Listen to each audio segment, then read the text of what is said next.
12 जनवरी 2026 की सुबह भारतीय अंतरिक्ष इतिहास में एक बार फिर उम्मीदों और आशंकाओं का संगम लेकर आई। श्रीहरिकोटा के सतीश धवन अंतरिक्ष केंद्र से जैसे ही भारत का भरोसेमंद प्रक्षेपण यान PSLV C-62 उड़ान भरता है, नियंत्रण कक्ष में तालियों की गूंज सुनाई देती है। यह वर्ष 2026 का पहला प्रक्षेपण था और इस मिशन से न केवल इसरो बल्कि भारत के निजी अंतरिक्ष क्षेत्र और रक्षा प्रतिष्ठानों को भी बड़ी उम्मीदें थीं। इस रॉकेट के साथ कुल 16 उपग्रह अंतरिक्ष की ओर रवाना किए गए थे, जिनमें सबसे अहम था रक्षा अनुसंधान एवं विकास संगठन द्वारा विकसित उन्नत निगरानी उपग्रह अन्वेषा। यह उपग्रह धरती की सतह पर होने वाली गतिविधियों पर पैनी नजर रखने, सीमाओं की निगरानी और रणनीतिक जानकारी जुटाने के लिए डिजाइन किया गया था। रॉकेट के उड़ान भरते ही शुरुआती कुछ मिनट बिल्कुल सामान्य रहे। पहला चरण सफलतापूर्वक अलग हुआ, दूसरे चरण ने भी अपेक्षित गति प्रदान की और सब कुछ योजना के अनुसार चलता दिखा। टीवी स्क्रीन पर उड़ान से कुछ आंकड़े बिल्कुल स्थिर नजर आ रहे थे,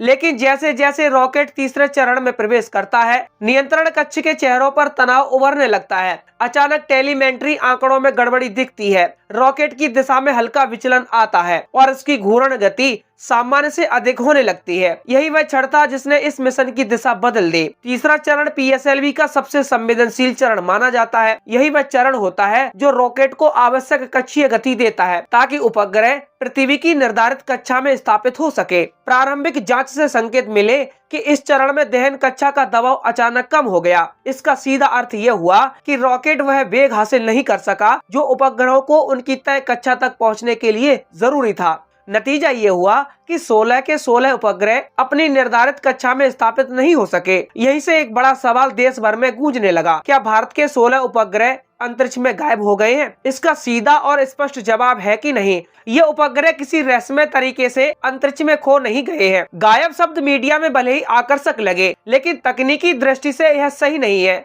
असल में हुआ ये कि उपग्रह जिस कक्षा में स्थापित होने थे वहां वे नहीं पहुंच सके। अब वे या तो अनियंत्रित कक्षा में पृथ्वी के चारों ओर घूम रहे होंगे या धीरे धीरे अपनी ऊंचाई खोते हुए भविष्य में वायुमंडल में प्रवेश करेंगे। अब सवाल उठता है कि ऐसे असफल या निष्क्रिय उपग्रहों का आखिर होता क्या है? अंतरिक्ष विज्ञान में इसके लिए दो सामान्य प्रक्रिया अपनाई जाती हैं। पहली प्रक्रिया प्राकृतिक अवनमन की होती है। पृथ्वी की निचली कक्षा में मौजूद उपग्रहों पर बहुत हल्का वायुमंडलीय घर्षण होता है। यह घर्षण वर्षा के दौरान उनकी गति कम कर देता है और अंततः वे पृथ्वी के वायुमंडल में प्रवेश करते हैं, जहां अधिकांश हिस्सा जलकर नष्ट हो जाता है। छोटे उपग्रहों के साथ यही होता है और इससे पृथ्वी पर किसी बड़े खतरे की संभावना नहीं रहती। दूसरी प्रक्रिया नियंत्रित अवनमन की होती है, जो बड़े उपग्रहों या अंतरिक्ष स्टेशनों के लिए अपनाई जाती है। यदि किसी उपग्रह में ईंधन और नियंत्रण प्रणाली सक्रिय हो तो उसे जानबूझकर ऐसी दिशा में नीचे लाया जाता है जहां मानव जीवन को कोई खतरा ना हो सके। इसके लिए आमतौर पर दक्षिणी प्रशांत महासागर एक अत्यंत सुनसान क्षेत्र चुना जाता है, जिसे अनौपचारिक रूप से अंतरिक्ष यान कब्रिस्तान कहा जाता है। इसी क्षेत्र में अतीत में कई बड़े अंतरिक्ष ढांचों को सुरक्षित रूप से गिराया गया है। यहाँ एक और सवाल उठता है, क्या ये 16 उपग्रह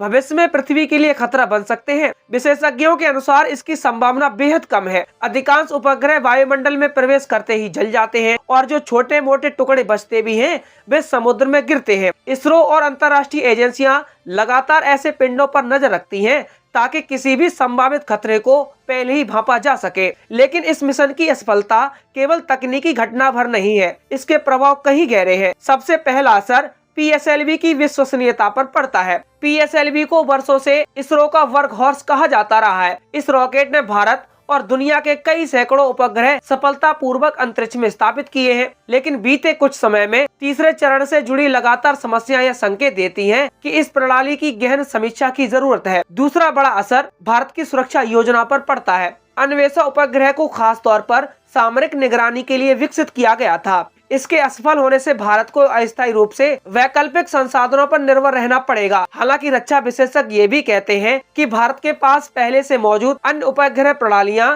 इस कमी को कुछ हद तक पूरा कर सकती हैं। तीसरा असर भारत के तेजी से बढ़ते निजी अंतरिक्ष क्षेत्र पर पड़ता है। इस मिशन में कई निजी कंपनियां और शैक्षणिक संस्थानों के छोटे उपग्रह भी शामिल थे। इन कंपनियों के लिए है न केवल आर्थिक नुकसान है, बल्कि भविष्य की योजना और निवेशकों के भरोसे से भी जुड़ा मामला है। हालांकि अंतरिक्ष क्षेत्र में असफलता को असामान्य नहीं माना जाता और बीमा तथा जोखिम प्रबंधन पहले से ही इसका हिस्सा होते हैं। अब एक और अहम सवाल उठता है क्या इसरो इससे उबर पाएगा? इतिहास गवाह है कि इसरो ने हर असफलता से सीख लेकर खुद को और मजबूत किया है। चाहे वह 1979 का पहला प्रक्षेपण हो या 2010 का GSLV असफलता, हर बार इसरो ने तकनीकी कमियों को दूर कर बड़ी सफलता हासिल की है। यही कारण है कि विशेषज्ञ इस घटना को अंत नहीं बल्कि एक सीख मान रहे हैं।